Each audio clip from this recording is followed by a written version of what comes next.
पूरा विश्व जो है एक संकट से गुजर रहा है और संकट से जूझते हुए बहुत से लोगों ने अपनी जान भी गंवा दी है। बहुत से राष्ट्राध्यक्षों ने कहा है ये कोरोना काल है, हम नहीं जानते इसका समापन कब होगा, लेकिन हम यही जानते हैं कि आपको इससे लड़ना होगा, आपको इससे डरना नहीं होगा। तमाम जो स्वास्थ्य अधिकारी हैं फोर फ्रंट पर आकर यहाँ पर लड़ रहे हैं और बहुत से स्वास्थ्य अधिकारियों ने यहाँ पर इस तरह से जंग लड़ी है कि वो आज अपने परिवार के साथ भी नहीं रहते हैं, दिन रात मेहनत करते हैं ताकि जम्मू कश्मीर की जनता को कोरोना से मुक्त किया जाए, इस संक्रमण को आगे बढ़ने से रोका जाए, क्योंकि इसकी जो रफ्तार है वो धीमी होने का नाम नहीं ले रही। अभी की बात की जाए तो जम्मू कश्मीर के हालात जो है काफ़ी नाजुक है। मोर्टालिटी रेट में कहीं ना कहीं बढ़ोतरी हुई है, लेकिन रिकवरी रेट भी बहुत अच्छा जा रहा है। वहीं मेरे साथ अभी बात करने के लिए अटल डुल्लू जी हैं, जो फाइनेंशियल कमिश्नर है मेडिकल हेल्थ एंड एजुकेशन के। और यहाँ पर सीधे तौर पर एक बड़ा सवाल ये आता है कि ये जो काल की शुरुआत हुई थी उस समय का चैलेंज और अभी का चैलेंज कितना फ़र्क, क्योंकि हर चीज़ में लगातार बढ़ावा हो रहा है। तो अतुल जी से बात करेंगे। सर, क्या लगता क्या है कि एक बहुत बड़ा प्रश्न है, मार्च के महीने में आंकड़े बहुत कम थे, लेकिन जैसे ही रैपिड एंटीजन टेस्ट की आपने प्रक्रिया की शुरुआत की, क्योंकि केंद्र सरकार ने कहा था हम जांचना चाहते हैं आखिरकार ये संक्रमण कहाँ पहुँचा, अभी कम्युनिटी स्प्रेड हो चुका है, तो अभी कितना बड़ा चैलेंज है? जी, मार्च में शुरुआत थी इस वायरस की। मैं दो आंकड़े आपके सामने रखना चाहता हूं कि एक अप्रैल के महीने में एक सीरो सर्वेलेंस हुआ था पुलवामा डिस्ट्रिक्ट का, जिसमें 2% के करीब ये पाया गया था संक्रमण जो सोसाइटी में था। अभी जो नया उन्होंने राउंड 2 किया पुलवामा में, उसमें कोई 23% के करीब आया। तो इसका मतलब है संक्रमण तो बढ़ा है।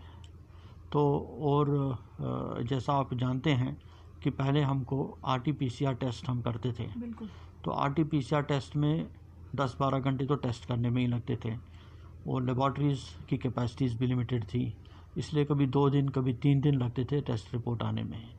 जब से रैपिड एंटीजन टेस्ट आया है तो टेस्टिंग बड़ी आसान हो गई है। हम शुरू में जब RT-PCR से जब टेस्ट करते थे, कोई 8,000, 9,000, 10,000 भी किसी दिन हुआ होगा टेस्ट दिन में करते थे। आज हम 23,000, 24,000, 25,000, 27,000 भी हमने टेस्ट दिन में किए हैं। तो ये टेस्ट की संख्या जब बढ़ गई तो जो संक्रमण हो चुका है ये सामने आने लगा। लेकिन संक्रमण का ये ज़्यादा आने लगा, ये एक चिंताजनक बात नहीं है। चिंताजनक बात ये है कि मोर्टेलिटी नहीं होनी चाहिए, मोर्टेलिटी कम होनी चाहिए। इन्फेक्शन तो सोसाइटी में है, लेकिन इन्फेक्शन को कैसे हम रोक सकें, मैं आपको ये बताना चाहूँगा कि इस कोरोना वायरस से लड़ने के लिए हमारे पास 3 स्ट्रेटजीज़ हैं, 3 पिलर्स ऑफ स्ट्रेटजी हैं।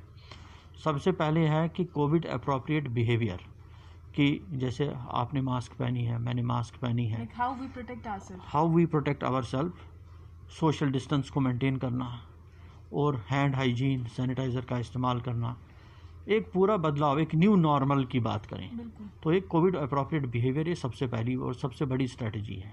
और अगर हम इसमें कामयाब रहे, इसको हम ट्रीट कर सकते हैं एज ए सोशल वैक्सीन। दूसरी पिलर ऑफ स्ट्रेटजी है वो है सर्वेलेंस एंड कंटेनमेंट, कि जो अब इन्फेक्शन आ गया उसको कैसे हम रोक सकें, फैलने से रोक सकें। अगर वो किसी मोहल्ले में है तो उस मोहल्ले तक ही सीमित रख सकें, तो हम कंटेनमेंट जोन बनाते हैं, वहाँ पर पेरीमीटर कंट्रोल करते हैं, वहाँ पर टेस्ट करते हैं, लोगों के जो पॉजिटिव आते हैं उनको आइसोलेट कर देते हैं, जो फिर उसके बाद उसको खोल देते हैं, वहाँ पर रेस्ट्रिक्शंस को खोल देते हैं। तो ये दूसरा पिलर है स्ट्रेटजी का। और तीसरा पिलर है ये क्लिनिकल मैनेजमेंट। अब जो बीमार पड़ जाता है, ऑक्सीजन सैचुरेशन किसी की कम हो जाती है, कोई बीमार पड़ जाता है, उसको हॉस्पिटलाइजेशन की ज़रूरत पड़ती है, फीवर हो जाता है, तो उनको फिर अस्पताल में कैसे ट्रीटमेंट दिया जाए। और इन तीनों पिलर्स ऑफ स्ट्रेटजी को जो जोड़ता है वह टेस्टिंग हमारी बड़ी है, इसकी वजह से हमको जो संक्रमण सोसाइटी में है वो नज़र आने लगा है। लेकिन हमको एहतियात ये करना है कि हम अपना जो प्रिकॉशंस लेने हैं, अगर हम प्रिकॉशंस लेते रहें तो हम संक्रमण को काफ़ी हद तक कम कर सकते हैं।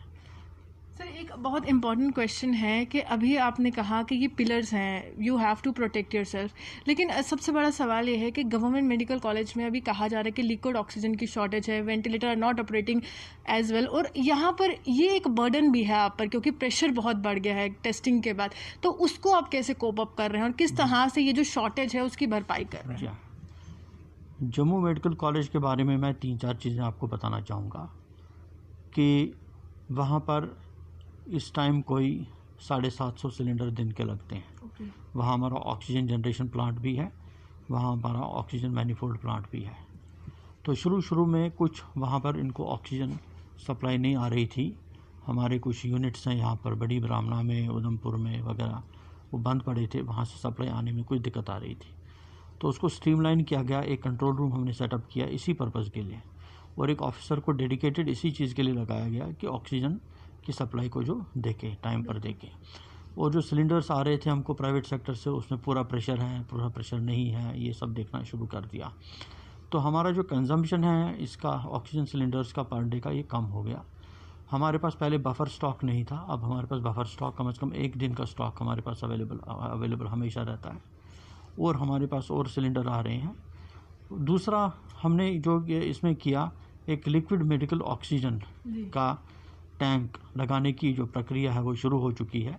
हमारी पूरी उम्मीद है कि 31 अक्टूबर से पहले वो हमारा लिक्विड ऑक्सीजन, मेडिकल ऑक्सीजन का टैंक जो है ये भी यहाँ पर सेटअप किया जाएगा, जिसकी वजह से अगर कोई कमी पेशी फिर भी रह जाएगी, हालांकि अभी कमी पेशी नहीं है ऑक्सीजन की, तो वो भी दूर हो जाएगी, हम ज़्यादा वार्ड्स में कर सकते हैं। तो हमारी कोशिश होगी, जैसे अभी हमारे पास 203 बेड हैं यहाँ GMC जम्मू में, इन 203 को हम 330-340 तक ले जाना चाहते हैं, ताकि आगे विंटर आने वाला है, आगे फेस्टिवल्स आने वाले हैं, हो सकता है संक्रमण बढ़ जाए, हो सकता है पेशेंट्स ज़्यादा आ जाएं, तो उसके लिए हमको तैयारी करनी है। तो उसके लिए भी हमने तैयारी की है। तीसरा कदम जो हमने उठाया है वो ऑक्सीजन जनरेशन प्लांट्स ही सैंक्शन किए हैं इन मेडिकल कॉलेज के जितने भी अस्पताल हैं, गवर्नमेंट GMC का जो एसोसिएटेड हॉस्पिटल है, फिर SMGS के लिए, फिर साइकेट्रिक डिजीज़ हॉस्पिटल के लिए, CD हॉस्पिटल के लिए, गांधीनगर के MCH के लिए, कोई 37 करोड़ रुपया हमने इन 4-5 अस्पतालों के लिए सैंक्शन किया है। तो उसके भी टेंडर वेंडर फ्लोट हो गए हैं, टेंडर फ्लोट हो गए हैं, वो अलॉट होने वाले हैं। तो मुझे लगता है कि 3 महीने के अंदर वो भी हमारे लग जाएंगे ऑक्सीजन जनरेशन प्लांट। ऑक्सीजन की दिक्कत नहीं रहेगी। वेंटिलेटर्स जो हैं, वेंटिलेटर्स हमको भारत सरकार से काफ़ी मिले हैं, काफ़ी इसमें से इंस्टॉल हो चुके हैं, चल रहे हैं, और बाकियों को भी हम ये ऑक्सीजन पूरा प्रोवाइड करके उनको भी चला रहे हैं। एक अहम सवाल ये है कि आपने जैसे कहा कि शुरुआत से ही आप इस मामले पर नज़र बनाए होते, क्योंकि आपको पता चल रहा था कि जो ट्रैवलर्स हैं, जो बाहर से आए हैं, वहाँ से ये संक्रमण फैल रहा है। जम्मू कश्मीर में काफ़ी लोग आए, लेकिन अहम सवाल ये है कि आपने कोविड डेडिकेटेड हॉस्पिटल्स बनाए, जो काबिल तारीफ़ है, आज पेशेंट्स वहाँ पर है, लेकिन यहाँ पर नॉन कोविड पेशेंट्स भी अभी सफ़र कर रहे हैं। तो उसके लिए डिपार्टमेंट किस तरह से हरकत में आया है? जी, नॉन कोविड का मैं बताऊँ, हमको कोविड में के हॉस्पिटल्स डिक्लेयर करने के साथ साथ जो कोविड हॉस्पिटल्स हैं वहाँ पर तो नॉन कोविड काम नहीं हो रहा है, ये बात तो फैक्ट है। लेकिन जो बाकी हैं हॉस्पिटल्स हमारे हैं, डिस्ट्रिक्ट लेवल पर हो या इवन GMC में हो, जो कोविड नहीं है, SMGS हो, यहाँ पर कोविड नहीं है, यहाँ पर नॉन कोविड काम हो रहा है। और अगर आप आंकड़े देखेंगे कि कितने OPD, कितने IPD, कितनी डिलीवरीज़, कितने लैब इन्वेस्टिगेशंस, कितने रेडियोलॉजिकल इन्वेस्टिगेशंस हुए, वो फिगर भी काफ़ी अच्छा खासा फिगर है। तो मुझे याद है कोई जुलाई का फिगर कोई 14-15 लाख का OPD था टोटल जम्मू कश्मीर में। तो सर्जरीज़ भी हुई, डिलीवरीज़ भी हो रही हैं, तो वो चीज़ें चल रही हैं। लेकिन ये बात सही है कि जो अस्पताल हमारे नॉन कोविड हो गए, कोविड हॉस्पिटल डिक्लेयर किए गए, वहाँ पर नॉन कोविड का काम नहीं हो रहा है। आपको लग रहा है कि इस समय टेक्निकल स्टाफ की कोई शॉर्टेज है GMC में? क्योंकि एक वीडियो हमारे पास आई थी, मैं उसका जिक्र करना चाहूँगी। वहाँ पर नॉन टेक्निकल स्टाफ जो है वो सिलेंडर्स को कैरी करते हुए नज़र आ रहा है, और वो गैस भी लीक हो रही है। तो कुछ शॉर्टेज है जो आप भरपाई करने की कोशिश करेंगे आगे? जी, मैं आपको बताऊँ कि हमने उसमें 2-3 कदम उठाए हैं। एक तो सबसे पहले NOs, नर्सिंग ऑर्डरलीज, 100 की सैंक्शन दे दी हमने। तो 100 उसमें से अधिकतर लग गए हैं जो नर्सिंग ऑर्डरलीज हैं, जो सिलेंडर उठाने का काम या वार्ड्स में काम, नर्सिंग ऑर्डरली का काम करते हैं, तो वो हमने उनको दे दिए। दूसरा, हमने बायोमेडिकल इंजीनियर्स लगाए, क्योंकि की टीम एक लगाई है, क्योंकि ये एक कंप्लेंट आ रही थी कि कई सारे हमारे जो ऑक्सीजन के आउटलेट्स हैं उनको रेगुलेट ठीक से नहीं किया जाता, खुला छोड़ दिया जाता है, उनको ऑक्सीजन वेस्ट हो रही है, तो उसको सप्लाई करने के लिए वो एक टीम लगाई गई, ताकि वो देखें इसमें कहीं लीकेजेस तो नहीं हैं, हम किस तरह से कंजम्पशन को रोक सकें। और मुझे खुशी हो रही है बताते हुए कि उनके इंटरवेंशन से हमारे कोई 150 सिलेंडर दिन के बच गए। तो इतना जो वेस्टेज हो रहा था, एक्सपीरियंस मैटर्स। और तीसरा, हमने हमारे जितने भी खाली पोस्ट हैं इसके, वो पैरामेडिकल स्टाफ के हों, नर्सेज भी लगाई गई, नर्सेज कोई 125 के करीब लगाई गई, रजिस्ट्रार्स लगाए गए, तो उसके लिए भी हमने सैंक्शन दी हुई है। तो उसका रिक्रूटमेंट ये प्रिंसिपल साहब कर रहे हैं, तो वहाँ पर भी हमारा ये जो है स्टाफ की भरपाई हो जाएगी। सर, अभी फोर फ्रंट पर आप भी काम कर रहे हैं, जहाँ तक हम जानते हैं, हमें जानकारी है कि आप भी घर तक नहीं पहुँच पाते क्योंकि काफ़ी प्रेशर है इस समय आप पर। वहीं जो डॉक्टर्स हैं जो कोविड के पेशेंट्स के साथ ट्रीट करते हैं, जो उनके संपर्क में आते हैं, वो भी काफ़ी ज़्यादा संक्रमित हो रहे हैं, तो उनके बचाव के लिए, उनकी सुरक्षा के लिए क्या कदम उठाए गए हैं? 2-3 चीज़ें। जो डॉक्टर्स हैं उनको तो पेशेंट्स के टच में आना है, तो उनको खतरा इसका ज़्यादा है। कोरोना वॉरियर्स अगर कहेंगे सही माने में, तो डॉक्टर्स और पैरामेडिकल स्टाफ हैं। आपने देखा होगा कि जम्मू कश्मीर में कुल मिलाकर अभी तक 8 मौतें हुई हैं हेल्थ केयर वर्कर्स की, जिसमें पैरामेडिकल स्टाफ में ज़्यादा भी हैं, कुछ डॉक्टर्स भी हैं, कुछ उनकी डेथ्स हुई हैं। तो एक hospital infection prevention control committee होती है, तो उसका ये काम हम वो स्ट्रीमलाइन कर रहे हैं कि किस तरीके से हम इनको डॉक्टर्स को बचाया जाए। और हमने जहाँ तक उनको प्रोटेक्टिव गियर का सवाल है, इसमें कोई कमी पेशी नहीं छोड़ी है। वो पीपीई किट्स की बात हो, मास्क की बात हो, ग्लव्स की बात हो, सैनिटाइज़र्स की बात हो, इन सब चीज़ों की कमी इनको नहीं रही। वो काफ़ी मात्रा में ये चीज़ें प्रोवाइड की गई हैं। और तीसरा है कि जो डॉक्टर्स अब बिल्कुल कोविड वार्ड्स में काम करते हैं या बायोलॉजी माइक्रोबायोलॉजी की लैब्स में काम करते हैं, उनको क्वारंटीन के लिए होटल्स में भी हमने रखा, ताकि वो घर ना जाएं, घर में अपना इन्फेक्शन कैरी ना करें, वो वार्ड्स इसमें रहें। और दूसरा, हमने इनको क्वारंटीन की फैसिलिटी भी दी। अब जो डॉक्टर मान लीजिए 1 हफ्ता राउंड करके आता है या 10 दिन का राउंड 10 दिन ड्यूटी पर रहता है, तो उसको 10 दिन का ऑफ भी दे दिया, ताकि वो क्वारंटीन अपने आप को करे 10 दिन के लिए, इन्फेक्शन से बचे और उसके बाद फिर से ड्यूटी पर आए। ये 3-4 लास्ट क्वेश्चन वुड बी कि जैसे आपने जिक्र किया विंटर्स आ रहे हैं, जहाँ तक भी हम जानते हैं जब चीन के वुहान से वायरस आया था उनको भी यही लगा था ये निमोनिया है, लक्षण बिल्कुल निमोनिया की तरह है। तो आगे जिनको ये लक्षण आते हैं, क्योंकि हमें नहीं पता है कि हम कोल्ड से सफ़र कर रहे हैं, कॉमन फ्लू है, pneumonia and whether it is corona virus, तो उन लोगों को क्या जानकारी देना चाहेंगे, किस तरह से बचाव करें, क्योंकि आगे का समय काफ़ी क्रिटिकल है जम्मू कश्मीर के लिए? मैं यही कह रहा हूँ, यही मेरा मैसेज भी है कि 2 चीज़ों का हमको ख्याल रखना है। एक तो जो विंटर आ रहा है जी, और दूसरा जो हमारे फेस्टिवल्स आ रहे हैं, और साथ में अनलॉक की प्रक्रिया भी चल रही है। तो इस हालत में हमको सबसे बड़ा जो इफ़ेक्टिव वेपन हमारे पास है वो है कोविड अप्रोप्रिएट बिहेवियर। हम अपने आप को कैसे अपनी सुरक्षा करें, कैसे अपने आप को बचाएं, उसमें 3 चीज़ों पर मैं बल दूंगा।